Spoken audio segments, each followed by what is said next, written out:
नमस्कार नमस्कार मित्रमैत्रिणींनो.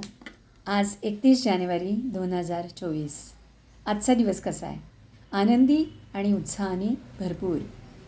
या आनंदी कट्ट्यावर मी डॉक्टर शीतल डोलारे आपणा सर्वांचं स्वागत स्वागत स्वागत करते. आपण इमोशनल फ्रीडम म्हणजे काय आणि त्या इमोशनल फ्रीडमसाठी आपण काय काय करायचं आहे हे सध्या अभ्यासत आहोत. तर आपण म्हणजे आपलं मन जेव्हा पारतंत्र्यात जातं म्हणजे काय थोडक्यात तर आपल्या मनावरचा ताबा जेव्हा आपला सुटतो, आपलं मन जेव्हा आपल्या ताब्यात राहत नाही तेव्हा आपण पारतंत्र्यात जातो. आणि त्यातलं ते कशामुळे जातो तर त्यातली जी काही बंधनं आहेत त्यातलं आपण आज दुसरं बंधन, त्याचा दुसरा पार्ट बघत आहोत, ते म्हणजे लगाव. आपण लगावमुक्त कसं व्हायचं आहे ह्याचा आपण अभ्यास आत्ता सुरू केलेला आहे. लगाव म्हणजेच अटॅचमेंट. ही जी अटॅचमेंट आहे ती अटॅचमेंट कोणत्या कोणत्या गोष्टींमध्ये असते हे आपण थोडक्यात मागच्या व्हिडिओमध्ये बघितलं आहे. आणि ती म्हणजे एक थोडेसे रिव्हिजन घेऊयात, आपण करूयात, बरेच दिवस झाले परत एकदा. तर आपली अटॅचमेंट म्हणजे लगाव हे व्यक्तीमध्ये असू शकतं, साधन सुविधांमध्ये असू शकतं, वस्तूमध्ये असू शकतं, आणि जे बाकीच्या ज्या काही गोष्टी असतात की जे संपर्कात येणाऱ्या कुठल्याही गोष्टी असतात आपल्या, त्याच्याहीमध्ये आपली अटॅचमेंट असू शकते, लगाव असू शकतो. आणि लगाव आणि प्रेम याच्यामधला डिफरन्स पण आपण बघितला. तर लगावमुक्त होण्यासाठी आपण आता कोणत्या कोणत्या गोष्टी करायच्या आहेत ते थोडंसं आज बघूयात. व्यक्तींमध्ये लगाव असेल तर काय काय घडू शकतं हे काय आपणाला खरं सांगायला नको आहे. एखाद्या व्यक्तीशी जेव्हा आपण अटॅच होतो ना तेव्हा आपण आपली भावनिक गुंतवणूक त्याच्यात करत असतो. आपल्या भावना म्हणजे विचारातून भावना प्रकट होतात. त्या व्यक्तीशी आपल्या त्या भावना गुंतलेल्या असतात आणि आपण त्या व्यक्तीकडनं कळत नकळतपणे काही अपेक्षा करत असतो. आणि अपेक्षा जर का ती पूर्ण नाही झाली त्या व्यक्तीकडून तर आपल्याला दुःख व्हायला लागतं, म्हणजे वाईट वाटतं. न होता मनासारखे दुःख मोठे, असं रामदास स्वामी म्हणतात. तसंच होतं आपल्याला. म्हणून आपण इच्छामात्रम अविद्या म्हणजे आता प्रत्येक व्यक्तींकडून आपण अपेक्षा बाळगायची नाही. हे थोडंसं कठीण आहे पण प्रयत्न केला तर नक्की जमू शकतं. कारण इथे एक जे आपल्याला थेरी म्हणजे जी काय ज्ञान मिळालेलं आहे की प्रत्येक या सृष्टीमधला जो प्रत्येक सोल आहे, आपण इथे आत्ता बॉडी कॉन्शियसनेसमधनं बघत नाही आहोत तर सोल कॉन्शियसनेसमधनं बघतो आहे की, आणि आपल्याला ही जाणीव झाली आहे कारण आता की आपण सोल आहोत, आपण आत्मा आहोत. म्हणून आपण आता त्या दृष्टिकोनातनं बघायचं आहे, म्हणजे आपली दृष्टी बदलायची आहे आणि दृष्टिकोनही बदलायचा आहे की इथे सृष्टीमधला प्रत्येक जीव, प्रत्येक जीवात्मा हा वेगळा आहे, प्रत्येक जण प्रत्येकापासून वेगळा आहे आणि विशेष आहे. मग अपेक्षा म्हणजे काही प्रमाणात अपेक्षा करणं चुकीचं नाही आहे, पण अपेक्षा जर का पूर्ण नाही झाली तर दुःखसुद्धा कशाला करत बसायचं आहे. कारण प्रत्येकाची कपॅसिटी वेगळी आहे, प्रत्येकाची क्षमता वेगळी आहे, प्रत्येकाचे विचार वेगळे आहेत, प्रत्येकाचं वर्तन वेगळं आहे, प्रत्येकाची कृती वेगळी आहे आणि प्रत्येकाचे व्यक्तिमत्वच वेगळं आहे, स्वभाव संस्कार वेगळे आहेत. त्यामुळे जर का तुम्ही व्यक्ती तुमची अपेक्षा पूर्ण करू शकत नसेल तर इट्स ओके, ॲक्सेप्ट करायचं. कारण आपण आता स्वीकार म्हणजे व्हिटॅमिन ए घ्यायला शिकलेलो आहोत, म्हणजे ॲक्सेप्टन्स, की मी स्वतः जशी आहे तशी स्वतःला आपल्या गुणदोषांसकट स्वीकारलेलं आहे आणि इतर आपल्याबरोबर जे व्यवहारात नात्यात जे काही संबंध संपर्कात येणारे जे व्यक्ती आहेत त्यांना पण मी त्यांच्या गुणदोषांसकट स्वीकारलेलं आहे. हे व्हिटॅमिन ए आपण आता घेतलेलं आहे आणि व्हिटॅमिन बी सुद्धा घेतलं आहे. म्हणजे बी पॉझिटिव्ह, थिंक पॉझिटिव्ह, बी पॉझिटिव्ह. नेहमी सकारात्मक दृष्टिकोनातून विचार करायचा की माझ्या मनासारखं हे घडलं नाही, तिथे भावनेची गुंतवणूक झालेली आहे, अटॅचमेंट झालेली आहे एखाद्या व्यक्तीबरोबर. तर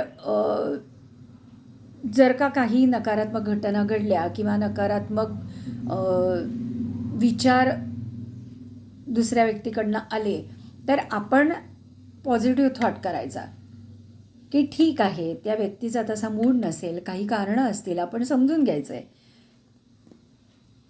म्हणजे इथे आपलं मन आपण मोठं करायचं आहे. म्हणूनच थिंक पॉझिटिव्ह, बी पॉझिटिव्ह. आणि खूप महत्त्वाचा मुद्दा आपण इथे लक्षात घ्यायचा आहे की आपण एखाद्याच्या जवळ जाताना हे लक्षात ठेवायचं आहे. जवळ जाताना म्हणजे अटॅचमेंट होताना की आपण साक्षीभावाने थोडंसं त्या नात्याकडे बघायला आता शिकलं पाहिजे की नात्यामध्ये कटुता कशी येणार नाही, नात्यामध्ये आपण किती अलर्ट राहिलं पाहिजे, किती सकारात्मक दृष्टिकोन ठेवला पाहिजे आहे.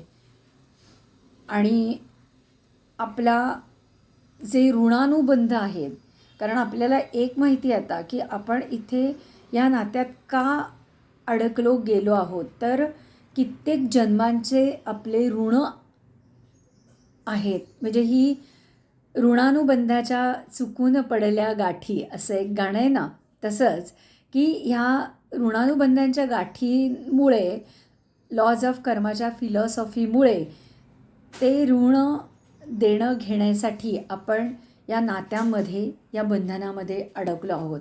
त्यामुळे अटॅचमेंट आपण किती ठेवायची आहे, म्हणजे की जेणेकरून आपल्याला दुःख होईल किंवा समोरच्या व्यक्तीला आपल्याकडून दुःख होईल अशी आपल्यामध्ये कुठलीही वर्तणूक आपण आता ठेवणार नाहीत. आपले विचार, आपले बोल आणि आपली कृती ह्याच्यातून आपण कोणालाही दुःख देणार नाही आहोत आणि कोणाकडून दुःखही घेणार नाही आहोत. त्यामुळे कारण आपल्याला आता हे माहिती आहे की आपण पण सोल आहोत आणि इतर जण पण सोल आहेत. त्यामुळे आपण जसे सत्वगुणी आहोत तसे इतर पण सत्वगुणी आहेत. काही कारणामुळे हे जे गुण आहेत ते आपण विसरलेलो आहोत, पण आता ते गुणांची आपण वाढ करणार आहोत हे आता आपल्याला माहिती आहे. त्यामुळे कारण इथे शायर म्हणतोच की अभी घाव से दर्द नहीं होता लेकिन लगाव से दर्द होता है. घाव से जी घबराता है, जी घबराता नहीं. घाव से जी घबराता नहीं लेकिन लगाव से जी घबराता है. म्हणजे तिथे शायर काय म्हणतो की कधी कधी जखम म्हणजे कधीतरी काही आपल्याला जखम झाली तर त्याच्यावर शारीरिक किंवा मानसिक शारीरिक इलाज केला जातो. ती जखम ट्रीटमेंट म्हणजे वूंड झाली तर आपण त्याच्यासाठी ट्रीटमेंट घेतो आणि ती बरी होते. पण जेव्हा मनाला जखम होते, म्हणजे मनाला घाव येतो एखाद्या व्यक्तीकडनं की ज्याच्याशी आपण अटॅच असतो, म्हणजे एखादी व्यक्ती दुसऱ्या व्यक्तीला सोडून दिली किंवा प्रेमभंग झाला किंवा वॉटेवर, म्हणजे काही कारणं असतील आणि ते नातं तुटलं, तर तो घाव जो असतो तो आयुष्यभर लक्षात राहतो. पण आपण आता इथे लेटिंग गो हे शिकायचं आहे.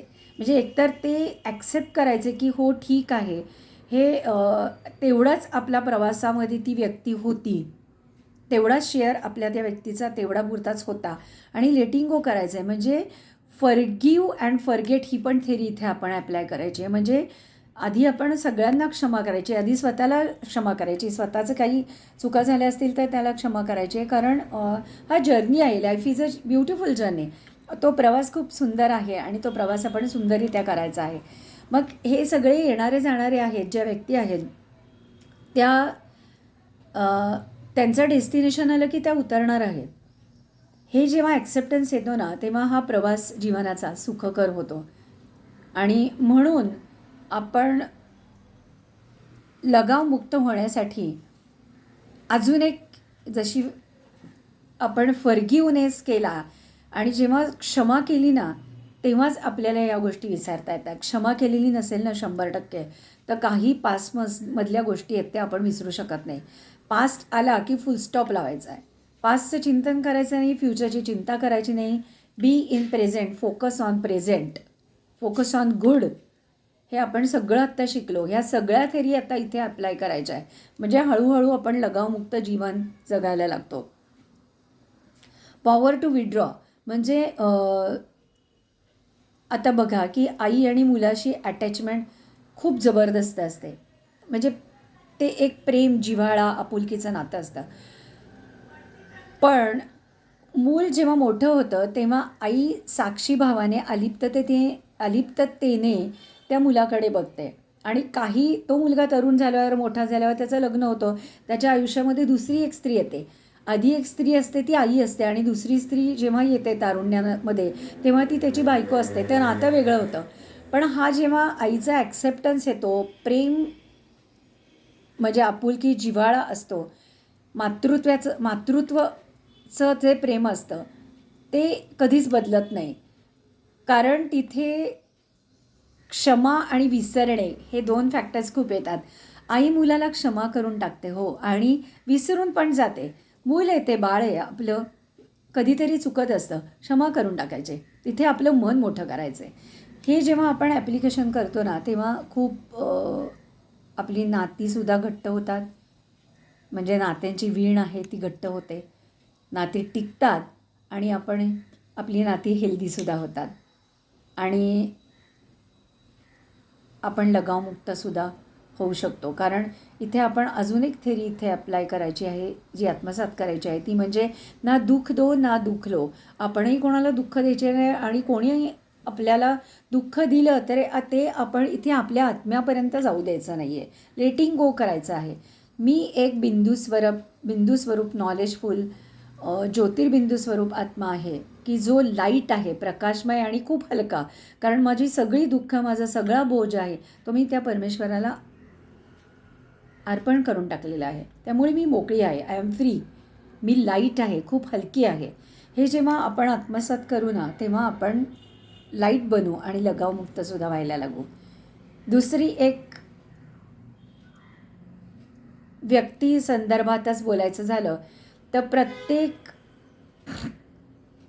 जीवात्म्याला हे शरीर मिळालेलं आहे, बॉडी मिळाले आहे. त्या बॉडीशी अटॅचमेंट आपली नक्कीच असते. का नाही असणार? कारण ती शरीर आपलं आहे. पण इथे एक फरक खूप आहे, की असं विचारलं समजा की तू कोण आहेस, तर मी शरीर आहे असं आपण उत्तर देत नाही. जे आपण ॲक्वायर्ड केलेलं आहे, जे आपल्याला आपल्या प्रोफेशनमधून जी डिग्री मिळाली आहे, की मी अमुक आहे, मी डॉक्टर आहे, मी ॲडव्होकेट आहे, मी इंजिनियर आहे, त्यानुसार आपण म्हणतो की मी अमुक आहे. माझं नाव काय? तर माझं नाव माझ्या आईवडिलांनी मला दिलं आहे. तर हे सगळं ॲक्वायर्ड आहे. पण हे शरीरसुद्धा मला मिळालेलं आहे. मी शरीर आहे असं म्हणत नाही, माझं शरीर आहे असं आपण म्हणतो. मग त्या शरीराशी जी अटॅचमेंट आहे ना, ती असावी, जरूर असावी, पण शरीराची काळजी घेण्यापुरती असावी. कारण जर का इथे स्पिरिच्युॲलिटीमध्ये खूप जणं असं म्हणतात, की जर का आत्मा हा आपला रथी आहे, तर आपलं शरीर हा रथ आहे. आणि रथी म्हणजे आपला आत्मा आहे, आणि सारथी म्हणजे परमात्मा आहे. तर ह्या 3 गोष्टी जर का लक्षात ठेवल्या ना, तर आपलं रथ म्हणजे आपलं शरीर सांभाळण्यासाठी आपल्या आत्म्याचं शुद्धीकरण आपण आता करणार आहोत. आणि आत्म्याचं शुद्धीकरण कसं करायचं ते तर आपण पुढच्या व्हिडिओमध्ये असं शिकणारच आहोत. राजयोग मेडिटेशन ज्यांनी केलेला नाही आहे त्यांनी राजयोग मेडिटेशन जरूर करावा, किंवा इतरही काही मेडिटेशन्स आहेत, ध्यानधारणा आहेत, त्यांनी आपल्या आत्म्याचं शुद्धीकरण होत असतं. पण इथे कधीतरी जर का आपल्या शरीराला काहीतरी झालं, म्हणजे कुठला एखादा डिसीज झाला किंवा काही लागलं, तर अरे बापरे, आता माझं कसं होईल ह्याची सतत चिंता करत राहायचं नाही. ठीक आहे म्हणायचं आहे, त्याच्यावर व्यवस्थित ट्रीटमेंट घ्यायची आहे, त्याची काळजी घ्यायची आहे आणि पुन्हा ते होणार नाही त्याच्यासाठी precaution is better than cure. त्या शरीराची आपण नक्कीच काळजी घ्यायची आहे. कारण शरीर म्हणजे जीव आणि आत्मा, म्हणून जीवात्मा म्हणतो. हा जीव म्हणजे शरीर, ज्याचं 5 तत्वांचं जे बनलेलं आपलं शरीर आहे, त्याच्याशी आपली आत्ता या जन्मात अटॅचमेंट असतेच. पण हे नक्की लक्षात ठेवायचं आहे की शरीर हे आपल्या डेथनंतर पंचधातूंमध्ये आपल्या 5 तत्वांमध्ये विलीन होणार आहे आणि आत्मा अविनाशी अजर अमर आहे, की जो शाश्वत आहे, जो प्रकाशमय आहे, तो शाश्वत आहे. त्याला कोणी कापू शकत नाही, तो मरत नाही. हे जे ज्ञान आहे ते कायम आता आपण स्मरणात ठेवायचं आहे. त्यामुळे हे जेव्हा लक्षात येईल, हे नॉलेजच्या सीटवर आपण जेव्हा सेट होऊ ना, तेव्हा आपण अपसेट होणार नाही. आणि मग ती अटॅचमेंट आहे ती इतकी पण नसणार आहे की जेव्हा शरीराला काही इजा झाली तर आपली आत्म्याची बॅटरी आहे ती डाऊन होईल आणि आपली एनर्जी पण डाऊन होईल, असं आपण आता करणार नाही आहोत. म्हणून हे नॉलेज जे आहे त्या नॉलेजच्या सीटवर आपण 100% सेट व्हायचं आहे, स्थिर व्हायचं आहे, की जेणेकरून आपली मनाची स्थिती स्थिर राहील. साधन सुविधा ज्या आहेत त्याच्यामध्ये आपली जी अटॅचमेंट आहे ती पण हळूहळू आपण थोडी थोडी कमी करायची आहे. आत्ताचं जे साधन आहे की ज्याच्याशी आपली 100% अटॅचमेंट आहे, की त्याच्याशिवाय आपण जगूच शकत नाही, आणि ते म्हणजे मोबाईल. आपल्याकडे जो मोबाईल आहे, एक वेळेस श्वास थांबला तर चालू शकेल आपल्याला, पण आपला मोबाईल बंद पडला किंवा आपल्या मोबाईलची बॅटरी डाऊन झाली तर आपलं मन किती अस्वस्थ होतं बघा. कारण आपण इतके अटॅच आहोत त्याच्याशी की आपण त्याला वेगळं केलेलंच नाही आहे. तो एक आपला जसा या शरीरातला एखादा ऑर्गन आहे ना, त्याच्यासारखा तो मोबाईल झाला आहे. म्हणजे एक वेळ त्या ऑर्गनची रिप्लेसमेंट करता येईल, पण तो मोबाईल जर का बंद पडला तर आपण अक्षरशः इतके अस्वस्थ होतो की जीव जणू काही आपला जीवच गेला, इतकी अस्वस्थता येते. मोबाईल हरवला तरी अस्वस्थता येते. म्हणून आपण आता काय करायचं आहे की दिवसातलं कधीतरी असा वेळ काढायचा आहे, अर्धा तास 1 तास, की जिथे आपण डिजिटल डिटॉक्सिफिकेशन करणार आहोत. मागे हा विषय आपण आनंदी कट्ट्यावर अभ्यासला होता की 1 तासभर असा द्या की जेव्हा तिथे मोबाईल, रात्री झोपताना आपण मोबाईल बंद करतो, पण काही आत्ता लोकं अशी आहेत की रात्री झोपतच नाही, रात्री 2-2 पर्यंत मोबाईलमध्ये घुसलेली असतात असं मी हा शब्द वापरते, कारण खरंच तसे असतात. त्यांना सायकोसोमॅटिक प्रॉब्लेम यायला लागला आहे, इन्सोमनिया म्हणजे झोपेच्या डिसऑर्डर्स होत आहेत, त्यांना झोपच लागत नाही, त्यामुळे मग ब्रेनवर परिणाम होतो, त्यांच्यामध्ये कॉन्सन्ट्रेशन, एकाग्रता येत नाही आहे, त्यांचा आत्मविश्वास गेलेला आहे. मग कित्येक डिसऑर्डर्स होत आहेत सायकोसोमॅटिक, गॅस्ट्रायटिस, हायपर ॲसिडिटी, लाईफस्टाईल जी बदलली आहे त्यामुळे ओबेसिटी येत आहे, इनडायजेशनचे प्रॉब्लेम आहेत, लिव्हरच्या फंक्शन्स बिघडलेल्या आहेत, असे अनेक रोग त्यांना होत आहेत. केवळ एक मोबाईलशी आपली अटॅचमेंट. मग ती अटॅचमेंट हळूहळू की जे शाश्वतच नाही आहे, त्याच्यामुळे आपल्याला शाश्वत आनंद मिळणार नाही आहे, त्याच्याशी आपण अटॅचमेंट इतकं राहू नये ना, नाही ठेवायची आपण अटॅचमेंट. हे करून बघा, डिजिटल डिटॉक्सिफिकेशनमध्ये येतं हे. आपण हा अभ्यास नंतर काही दिवसांनी परत करणार आहोत. तरी काही काळापुरता तो मोबाईल बाजूला ठेवून बघा, आपले छंद जोपासा, रीडिंग करा, स्वतःशी बोला, सुसंवाद स्वतःशी साधा. हे म्हणा, तुला काय पाहिजे, तुला आज काय आवडतं, असं तुम्ही मनाला विचारता का? मनाला अंजारायचं आहे, गोंजारायचं आहे आणि मनाशी सुसंवाद साधायचा आहे. नुसतं संवाद नाही, पण आता संवाद साधायला सुद्धा वेळ नाही आहे कोणाला, कारण आपण मोबाईलमध्ये अडकलेलो आहोत. बाकी एरवी आपल्याला आपल्या कामामध्ये आपण अडकलेला असतो, पण कामाच्या व्यतिरिक्त आपण मोबाईलमध्ये घुसले असतो. कोणाशीही संवाद आपण साधत नाही, ना नातेवाईकांशी ना स्वतःशी. तर असं आपण आता करणार नाही आहोत. आणि दुसरं म्हणजे कधी कधी आपण काही काही गोष्टींशी, वस्तूंशी सुद्धा, म्हणजे काही ज्या बायका आहेत, म्हणजे बायका असं म्हणलं मी मुद्दामून, कारण किचनमध्ये बायका जेव्हा काम करतात कधी कधी काही काही वस्तूंशी त्यांना इतका लगाव असतो, नको इतका, की त्याच्यावर डिपेंडंट असतात. म्हणजे आज मला हे भांडं नाही मिळालं, किंवा अमुक अमुक ओव्हन नाही मिळाला, किंवा अमुक अमुकच मला जे लागतं ते भांडं नाही मिळालं, तर